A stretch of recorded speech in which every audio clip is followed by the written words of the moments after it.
Hello friends, welcome to Lukshika Samayal. நீங்க நம்ம சேனலை ஃபர்ஸ்ட் டைம் பார்க்கறீங்கன்னா மறக்காம லுக்ஷிகா சமையலை சப்ஸ்கிரைப் பண்ணிக்கோங்க. வீடியோவை ஸ்கிப் பண்ணாம பாருங்க.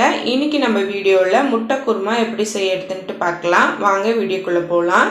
ஸ்டவ் ஆன் பண்ணிட்டு ஒரு கடாய் எடுத்துக்கலாம். கடாயில 2 டேபிள்ஸ்பூன் எண்ணெய் சேர்த்துக்கலாம். எண்ணெய் நல்லா ஹீட் ஆகட்டும். இப்போ இதுல 1/2 டீஸ்பூன் சோம்பு சேர்த்துக்கலாம். கூடவே ஒரு ஏலக்காய், ஒரு நட்சத்திர சோம்பு, ஒரு பிரியாணி இலை, ஒரு 3 போல கிராம்பு, ஒரு சின்ன துண்டு பட்டை, இது எல்லாத்தையும் சேர்த்து நல்லா பொரிய விட்டுடலாம். நல்லா பொரிஞ்சு வந்த பிறகு 2 வெங்காயம் கட் பண்ணி எடுத்து வச்சிருக்கேன், அதையும் சேர்த்துக்கலாம். வெங்காயம் சேர்த்துட்டு நல்லா கலந்து விடுங்க. வெங்காயம் நல்லா வதங்கி வரட்டும்.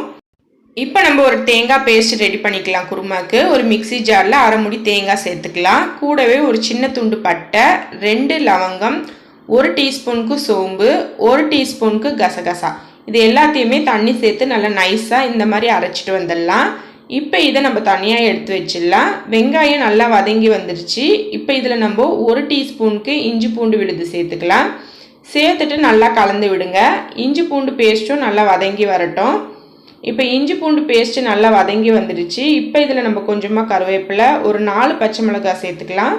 கூடவே 2 பெரிய சைஸ் தக்காளி கட் பண்ணி வச்சுருக்கேன், அதையும் சேர்த்துட்டு தேவையான அளவு உப்பு சேர்த்துக்கோங்க தக்காளி வதங்கிறதுக்கு. இப்போ தக்காளி நல்லா வதங்கி வரட்டும். இப்போ பாருங்கள் தக்காளி நல்லா வதங்கி வந்துருச்சு. இப்போ இதில் 1/4 டீஸ்பூன் மஞ்சள் தூள், 1 டீஸ்பூன் மல்லித்தூள், 2 டீஸ்பூனுக்கு வெறும் மிளகாய் தூள், கூடவே 1/2 டீஸ்பூன் அளவுக்கு கரம் மசாலா தூள், இது எல்லாத்தையுமே சேர்த்துட்டு நல்லா கலந்து விடுங்க. கலந்து விட்டுட்டு இப்போ இதில் நம்ம தண்ணி சேர்க்கணுங்க. நான் பெரிய கிளாஸில் 2 கிளாஸ் அளவு தண்ணி சேர்த்துக்கிறேன். தண்ணி சேர்த்துட்டு நல்லா கலந்து விடுங்க. கலந்து விட்டுட்டு இப்போ இது ஒரு கொதி வரட்டும். இப்போ பாருங்கள் நல்லா கொதி வந்துருச்சு. இப்போ இதில் நம்ம முட்டை சேர்க்கணும். நான் 5 முட்டையை வேக வச்சு தோலை எடுத்து வச்சுருக்கேன். இப்போ அதை சேர்த்துக்கலாம். சேர்த்துட்டு நம்ம தேங்காய் விழுது அரைச்சி வச்சோம்ல, அதையும் சேர்த்துக்கலாம். சேர்த்துட்டு ஸ்டவ்வை சிம்மில் வச்சுடுங்க. சிம்மில் வச்சுட்டு இது நல்லா கொதி வரணுங்க. ஒரு 15 நிமிஷம் ஆகட்டும். அப்போ தான் எண்ணெயெல்லாம் நல்லா பிரிஞ்சு வரும். பாருங்கள் இந்த மாதிரி எண்ணெயெல்லாம் நல்லா பிரிஞ்சு வந்தால் தான் டேஸ்ட்டு சூப்பராக இருக்கும். கடைசியாக கொத்தமல்லி தூவிட்டு ஸ்டவ்வை ஆஃப் பண்ணிடலாம். அவ்வளோதாங்க, நம்மளோட முட்டை குருமா சூப்பராக ரெடி ஆயிடுச்சு.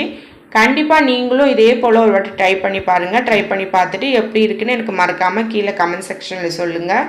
இந்த வீடியோ உங்களுக்கு பிடிச்சிருந்தா லைக் பண்ணுங்கள், ஷேர் பண்ணுங்கள். மறக்காமல் லுக்ஷிகா சமையலுக்கு சப்ஸ்கிரைப் பண்ணிக்கோங்க. தேங்க்யூ, தேங்க்ஸ் ஃபார் வாட்சிங்.